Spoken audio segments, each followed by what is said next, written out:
Hermanos queridos, estamos otra vez frente al Evangelio según San Juan. Todavía estamos en el capítulo 15 y vamos a leer desde el versículo 18. Mi recomendación es que cada uno de ustedes tenga su Biblia abierta porque es mucho más fácil aprender si uno está leyendo y escuchando lo mismo al mismo tiempo. Dice Juan capítulo 15, versículo 18. Si el mundo os aborrece, sabed que a mí me ha aborrecido antes que a vosotros. Si fuerais del mundo, el mundo amaría lo suyo. Pero porque no sois del mundo, antes yo os elegí del mundo, por eso el mundo os aborrece. Acordaos de la palabra que yo os he dicho. El siervo no es mayor que su señor. Si a mí me han perseguido, también a vosotros os perseguirán. Si han guardado mi palabra, también guardarán la vuestra. Mas todo esto os harán por causa de mi nombre, porque no conocen al que me ha enviado. Si yo no hubiera venido, ni les hubiera hablado, no tendrían pecado. Pero ahora no tienen excusa por su pecado. El que me aborrece a mí, también a mi Padre aborrece. Si yo no hubiese hecho entre ellos las obras que ningún otro ha hecho, no tendrían pecado. Pero ahora han visto y han aborrecido a mí y a mi Padre. Pero eso es para que se cumpla la palabra que está escrita en su ley. Sin causa me aborrecieron. Pero cuando venga el Consolador, a quien yo os enviaré del Padre, el Espíritu de verdad, el cual procede del Padre, Él dará testimonio acerca de mí. Y vosotros daréis testimonio también, porque habéis estado conmigo desde el principio. Oremos. Nuestro Dios, con humildad nos inclinamos ante ti en búsqueda de tu auxilio, para que esta palabra leída haga nido en nuestro corazón, que la entendamos y la creamos. Que la guardemos, Señor. Gracias porque tú estás hablando a tu pueblo en este momento. En el nombre de Jesús. Amén. Por favor, recordemos que todo esto sucede dentro del ámbito de lo que hemos denominado la última cena. El Señor Jesús está celebrando la Pascua judía con sus discípulos. Todos ellos judíos, pero es la última vez que este sacramento del antiguo pacto tiene validez. Con esto termina ese antiguo pacto y se establece el sacramento del nuevo pacto, es decir, la Santa Cena. En medio de eso, el Señor Jesús se ha referido a varios asuntos a sus discípulos, dándoles recomendaciones, entre las que sobresale la de amarse, la necesidad de amarse mutuamente. Por supuesto, todo esto es solo posible si aman a Dios también. Ahora, las personas que aman a Dios inevitablemente van a encontrar un rechazo de parte del mundo. Por eso el Señor Jesús dice, si el mundo os aborrece, está poniendo una condición. Significa que no es que homogéneamente el mundo va a aborrecer a los hijos de Dios. No, esporádicamente los va a apreciar, los va a admirar y hasta los va a exaltar. Eso es lo que ocurrió, por ejemplo, con José en Egipto, con Daniel en la corte de Babilonia primero y de Medo-Persia después, y con otros hombres quizás no tan sobresalientes, pero igualmente importantes, que llegaron a ser piezas claves en el engranaje de gobiernos, de reinos, de lugares eminentes en el mundo. A veces recibieron reconocimiento y un lugar de respeto, pero esos son los casos excepcionales. Por lo general, esta condición se cumple, es decir, el mundo aborrece a los que aman a Dios y a los que se aman así entre sí, es decir, a los cristianos. Es lógico que el mundo prefiera aborrecer a los hijos de Dios, puesto que al mismo, con mayúsculas, Hijo de Dios, el Señor Jesucristo, a Él le ha aborrecido antes. Eso nos dice el versículo 18. En el 19 tenemos una segunda condicionante. Dice, si fuerais del mundo, el mundo amaría a lo suyo.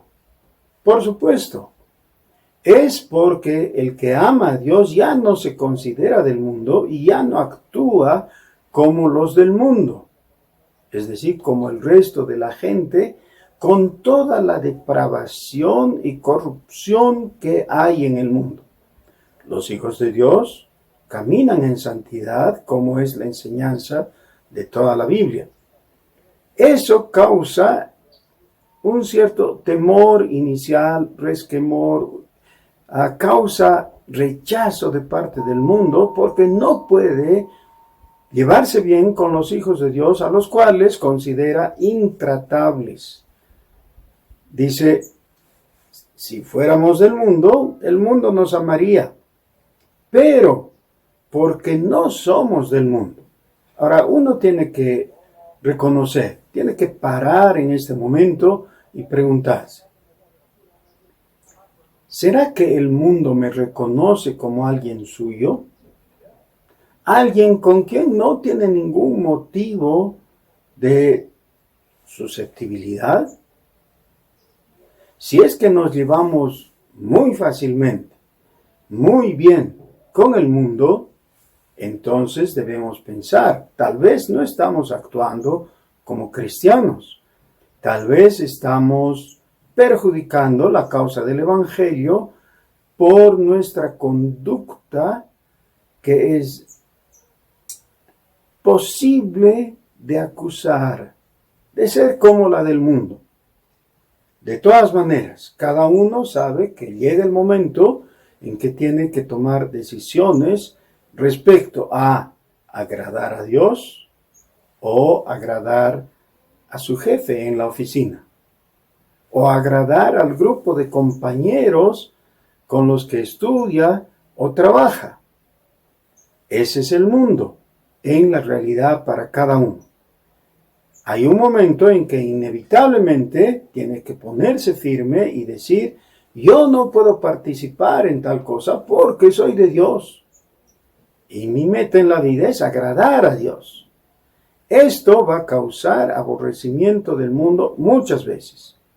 Pero estamos en la posición en que estamos como cristianos por una razón más básica todavía, anterior. Esa razón es que Dios, el Señor Jesús, nos eligió. Es muy importante que recordemos, después de todo, la voluntad que sí ha importado por sobre toda otra cosa es la voluntad de Jesucristo. Su voluntad fue salvarme. Por eso estoy aquí, ahora, en el reino de Dios, todavía en la tierra, pero perteneciendo, teniendo ciudadanía del reino de los cielos. ¿Por qué? Él me ha elegido. Jesús me ha elegido. Dice el Señor, yo os elegí del mundo. Todos nacemos y llegamos a ser parte de la humanidad. Sí, de la humanidad pecadora, rebelde contra Dios. Igualmente éramos nosotros, como dice Efesios 2, hijos de desobediencia. Pero ahora, elegidos de entre el mundo y sacados del mundo, estamos perteneciendo a los elegidos, a aquellos que han sido llamados y convencidos por el Espíritu Santo para rendir su vida a Jesucristo.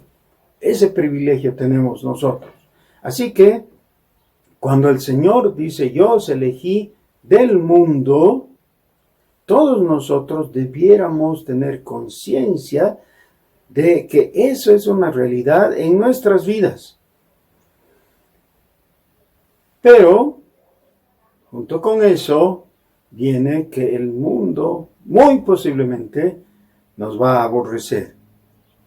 En esa situación tenemos la exhortación del versículo 20. Acordaos de la palabra que yo os he dicho. El siervo no es mayor que su señor. Es decir, uno no puede recibir mejor trato que el que nuestro Señor ha recibido. El Señor Jesús fue recibido en algunos pocos lugares. Fue recibido en la casa de Lázaro, María y Marta, en Betania. Fue recibido en la casa de Mateo y de Zaqueo, los cobradores de impuestos. Fue recibido en algún que otro lugar más. La pregunta es, ¿fue recibido en tu corazón? Si tú todavía no le has recibido, es hora de hacerlo. Esa es la invitación o la indicación del capítulo 1 de este mismo Evangelio, versículo 12. Mas a todos los que le recibieron, a los que creen en su nombre, les dio potestad de ser hechos hijos de Dios. Entonces el privilegio que tenemos es ser hijos de Dios, sobre la base histórica de nuestras vidas, de haber recibido a Jesucristo. Dice, por esto os harán, por causa de mi nombre, todo lo que os hagan. Quiere decir, es posible que pierdas tu empleo, que seas excluido de tu grupo de amigos, que te cierren las puertas, que te acusen con calumnias. No sería la primera vez y posiblemente no sea la última. Eso es lo que pasa muchas veces con los cristianos. El apóstol Pedro dice que si esas cosas sufrimos por causa del nombre del Señor Jesús, somos bienaventurados.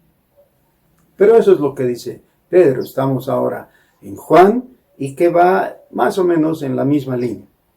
Dice, mas todo esto os harán por causa de mi nombre, porque no conocen al que me ha enviado. No podemos esperar mejor conducta en la realidad del mundo, porque son ignorantes de Dios, son ignorantes de la voluntad de Dios, y son rebeldes contra Dios. Dice, el que me aborrece a mí, también a mi Padre aborrece. ¿Por qué? No le conoce, pero le aborrece. Es decir, hay una pregunta, ¿cómo puede el mundo aborrecer al que no conoce? Sí, porque estamos hablando de dos niveles diferentes. El conocimiento requiere un nivel de intimidad. Eso es profundidad. El aborrecimiento solamente necesita prejuicio. Por eso, aunque no le conocen, le aborrecen. He saltado, si se han dado cuenta, del 22 al 24. Pero ahora veamos el 23. Dice, el que me aborrece a mí, también a mi Padre aborrece. En este caso, vemos que el Señor Jesucristo está en el punto mismo, en el blanco, en el centro de la atención. Y es necesario que todos nosotros captemos que todo el asunto de nuestra situación frente a Dios pasa imprescindiblemente por la persona de Jesús. Quizás alguien quisiera hacer tratos o negocios con Dios a través de cualquier otra manera. Y eso es lo que hacen muchos fervientes de diferentes religiones. Le proponen negocios a Dios. Le dicen, mira, si tú sanas a mi hijito, yo voy a donar mi sueldo de todo este año para los pobres. No sé, cosas de ese tipo. O algunos, que me parece una tontera, le dicen a Dios, si haces tal milagro voy a dejar de fumar. Como que Dios pudiera salir ganando de que Él se abstenga de fumar. Pero es bastante común que las personas proponen cosas así a Dios. Pues quiero decirles algo. Dios no hace negocios sino a través de Jesucristo. Y el único negocio que quiere Dios hacer a través de Jesucristo contigo es darte salvación gratuita. No está interesado en hacer negocios tales como que si me das $100 yo te voy a dar 20,000 hasta fin de año. Esos son embustes, no hay base bíblica para eso y más bien es contradictorio al evangelio de la gracia de Dios. El negocio que Dios tiene contigo y te lo ofrece es brindarte eterna salvación a través de la fe en Jesucristo. Por eso, el que me aborrece a mí, dice Jesús, también aborrece a mi Padre. Y eso ha quedado establecido y es invariable. Versículo 25. Pero esto es para que se cumpla la palabra que está escrita en su ley. Sin causa me aborrecieron.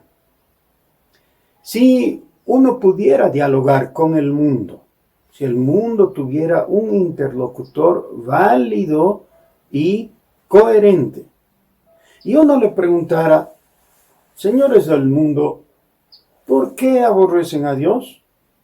¿Por qué aborrecen a Jesucristo? La respuesta tendría que venir de estas líneas, de estas páginas. En realidad se cumple la profecía, que es una explicación. No hay ninguna razón para que el mundo aborrezca a Dios. De Dios solamente hemos recibido beneficios, bondades, misericordia, paciencia. ¿Por qué aborrecer a Dios? Es una locura. Lo contrario es volver a la cordura. Es reconciliarnos con Dios. Y la reconciliación solo es posible a través de Jesucristo. Ahora, aquí tenemos la introducción, no de un elemento totalmente nuevo, pero sí de este elemento que ya estaba, pero que ahora debemos considerar enfáticamente. Versículo 26. Pero cuando venga el Consolador, a quien yo enviaré del Padre, el Espíritu de verdad, el cual procede del Padre, Él dará testimonio acerca de mí. Ahora, ¿qué es lo que dice? El mundo aborrece a Dios porque aborrece a Jesús. En ello está envuelto y encadenado en la red de mentiras que ha tejido él mismo con respecto a Dios. El mundo mismo se ha hecho creer aquello que es negativo de Dios y por eso en vez de amarle, le aborrece. Bueno, ¿cómo se rompe el círculo vicioso de el resentimiento del mundo contra Dios basado en la interpretación equivocada de la realidad que le lleva a errores respecto a la persona de Dios? Lo que rompe ese círculo vicioso es la verdad del Espíritu Santo. El Espíritu Santo tiene como característica fundamental ayudarnos a vislumbrar, a apuntar a la verdad. Jesucristo es la verdad, pero no la ve el mundo, pues para que la pueda ver, una nueva ayuda viene de parte de Dios, el Espíritu Santo. Este Espíritu no es sino el Espíritu de Cristo, es el Espíritu de Jesús. Y Jesús lo va a enviar desde el Padre para que nosotros nos beneficiemos, porque vamos a poder ver la verdad de las cosas, pero sobre todo vamos a poder ver la verdad de Dios. Eso es lo que está diciendo el versículo 26. Dice, Él, ese es el Espíritu Santo, Él dará testimonio acerca de mí. Cuando vas a la Escritura, especialmente en los Evangelios, y consideras a Jesucristo, debieras hacerlo en oración y rogar que el Espíritu de Dios te alumbre y por su luz mires a Jesucristo y de ahí nazca la fe. Esa es la única posibilidad de salvación para ti y para mí. Dice, el Espíritu dará testimonio de mí, pero también ocurre que los que se han beneficiado con este ministerio del Espíritu también se pueden beneficiar con el rol, con el ministerio humano de ser testigos de Jesucristo. Les dice a los discípulos, vosotros daréis testimonio también, porque habéis estado conmigo desde el principio. Es decir, el rol, el papel de los discípulos que caminaron con Jesús es sumamente importante. Nunca debiéramos menospreciarlo. Por eso tenemos el Nuevo Testamento. Son aquellos hombres santos que caminaron con Jesucristo, que vieron que Él hacía las maravillas que hizo, que dejan el testimonio escrito para nosotros en las páginas de tu Biblia. Ahora, resumiendo, necesitas tomar una posición clara y consciente respecto al mundo. Saber que no eres del mundo y que el mundo te podría aborrecer, es lo más probable, pero que puedes confiar porque Jesús ha vencido al mundo y vas a tener el privilegio de sufrir por Jesús, que es el que dio su vida por ti. Pero vas a tener además el privilegio de testificar de Jesús, conocedor del amor de Dios, habiendo tomado posición muy clara. No soy del mundo, soy de Dios. No tengo, como lo más importante, mi ciudadanía terrena. Tengo ciudadanía celestial. Eso también nos dice Hebreos capítulo 11, cuando nos cuenta el caso de Abraham. Él esperaba una ciudadanía mejor, la que está en los cielos. Querido hermano, este es el momento de pararte muy firme y reconocer, yo soy del equipo de Jesús. Soy parte de esta causa magnífica que tiene que ver con la redención, de la cual el actor principal es Jesucristo. Que el Señor te bendiga. Amén.